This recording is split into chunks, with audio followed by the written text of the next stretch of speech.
Wonder which things you had straight and which things were a little bit confused. If you missed some of the questions on the quiz, or if you found new information in there, well, you are not alone. As far back as I can remember, and I'm somebody who, perhaps like many of you, grew up in the church, but even folks who don't grow up in the church, I think, know the story kind of this way.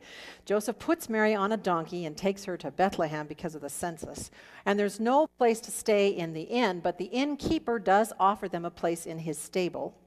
And there the baby is born and put in the manger, and meanwhile on the hillsides an angel comes to the shepherds, and then a whole host of angels, I mean tons of angels, fill the sky and announce to the shepherds that they should go find this baby, and they will find the baby located in the stable over which the star is shining, and that happens to be the same star that the wise men have followed just in time to get to the stable before the shepherds leave. They place their gifts down for the baby, and they head back home as the shepherds go back to work. And then Mary ponders all these things in her heart. And then, in the middle of the night, Joseph has a dream in which he says, you've got to pack up the baby and Mary, and you've got to go to Egypt because it's not safe here, because Rome is looking for this new Jewish king. Well, even this morning, when our children come in a little while and share the Christmas story with us, we're going to have it all stuffed together in that one place that way. It's sweet. It speaks to us. It's not wrong. We're going to hear lots of lovely music, and you'll hear some of the same things pop up in the music this morning. This is the traditional way we share the story. We roll it kind of into one story. But what we need to know, even if we do this, even as we do this, is that there are really two distinct stories here.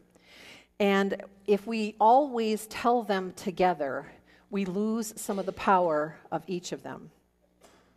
So, when you come to church on Christmas Eve, and I'm sure you will come to church on Christmas Eve if you are here in town, you will hear the story as it comes to us through Luke.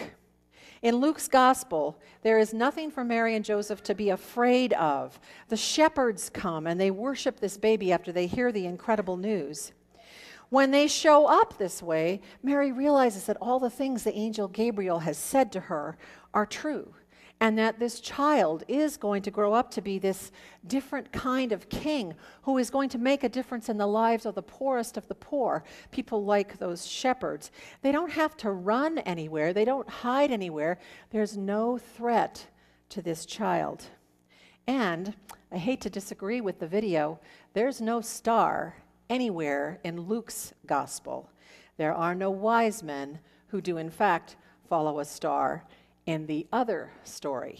Now, if you come to church on the first Sunday of January, and I feel confident that you will be here unless you are out of town, then you're going to hear the way the story is told in Matthew's gospel. And in Matthew's gospel, the wise men come after searching for the baby and following the star to a house in Bethlehem where the child is. And the child may be as much as 2 years old when they arrive. Joseph has had dreams. This is really Joseph's story as it's told in Matthew. He's had dreams about where to go and what to do. And he is taking care of Mary and this baby because Jesus is in danger from the minute that the wise men show up. There is no sweet story about the shepherds, no angels filling the sky with good news. And it's interesting that each of these stories does not mention any of the ingredients of the other one.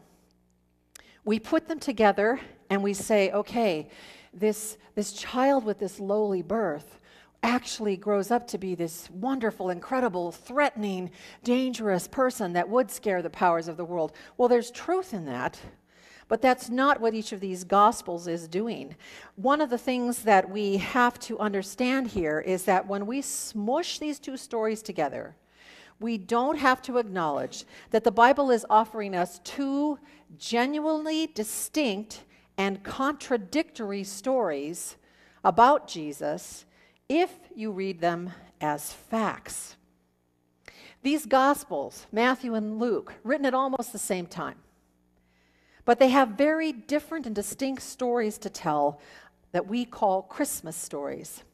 And they have different things they want us to understand about Jesus. And we have, in our Bible studies for the last few weeks, been really picking apart and looking and comparing all these things that I'm talking about this morning, because we're starting to understand how important it is that we make sense out of these differences and that we come to peace and clarity about what it is the Bible is offering. So what do you think about this? Is it news to you? Does it trouble you? Have you heard this before? Is it confusing? Do you already know this? Does it shift your thinking in any way to know this? Knowing this information, I have this question for you. How would you tell the Christmas story? Let me shift gears for a second and tell you the story of a man who went to prison. While he was in prison, the first night that he was there, he was trying to fall asleep, and it was very, very difficult and distracting. And all at once, in this dark cell block, a voice yells out, "Number 13!" The whole cell block bursts into laughter. He's curious, but he just waits, and everything kind of quiets down. And a moment later, another voice from someplace entirely different in the wing says, "Number 42!" And the whole building cracks up. Well, this goes on for quite some time, and finally, he taps his cellmate and he says, "I gotta know, what's going on?" And the cellmate laughs and he says to him, "Well, you know, some of us have been in here so long, and we only know so many jokes. And so we've given them all numbers. And we just say the number, and we all know what joke it is, and we enjoy it." Well, now this new guy understands, and so he feels a little spark of bravery, and he clears his throat, and he goes, "Number 17. Nothing. So he tries again. "Number 57. You could hear a pin drop in the place. So he asks his cellmate, "I don't understand. What's going on?" He says, "You know, I don't know exactly how to say this, but some people just can't tell a joke."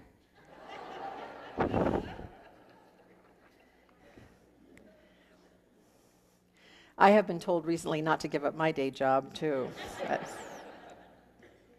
That was my dad's favorite joke. I heard it many times growing up, and he was very good at telling jokes, and some people really are, and some people are very good at telling stories, and some of us feel less comfortable telling stories, but here's the thing.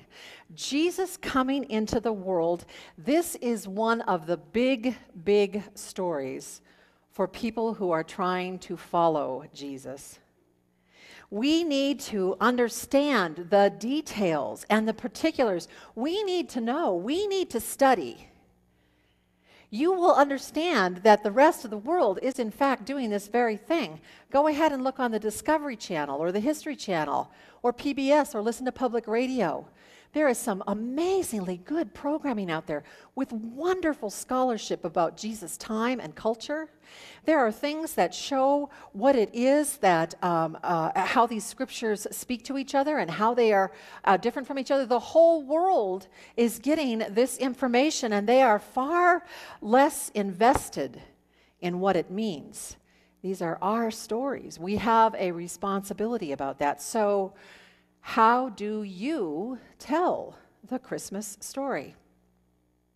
Well, a helpful question might be this.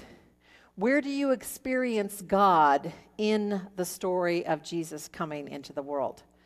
Now, you can't say, "Oh, I love the music," or "I love the kids," or "I love the presents." Where do you experience God in the story itself? Another way to ask that question is, what moves you? What moves you? Whose perspective or the ingredients or the little twists and the turns in the story, where does it wake your heart up? Where do you feel touched? If we have something to share at Christmas, I think it must be what moves us. Now, we could, in fact, just shout out numbers to each other. We know the details of these stories so well. Number 51, Mary ponders. Number 72, the wise men arrive. We could do this, but that is all insider information. That's all code. That's all us putting all the stories together because we just love it all so much. But what it is we need to be clear about is what moves each of us personally in this story. Marcus Borg speaks about the many people who come to church on Easter and Christmas Eve and maybe don't come much any other time. And he says, part of that is tradition and convention or what families do, and it just feels right. That's in the mix. But he said he thinks the other thing that's going on is that everybody is looking for experiences in this world where they have an opportunity to be moved. And that our world doesn't offer so many opportunities to get together the way we do in church and tell a story that moves us. Our story about Jesus gives people an opportunity to be moved the way we have been moved. So what is it that moves you? That is the story that I think you need to tell to anybody this Christmas. Amen.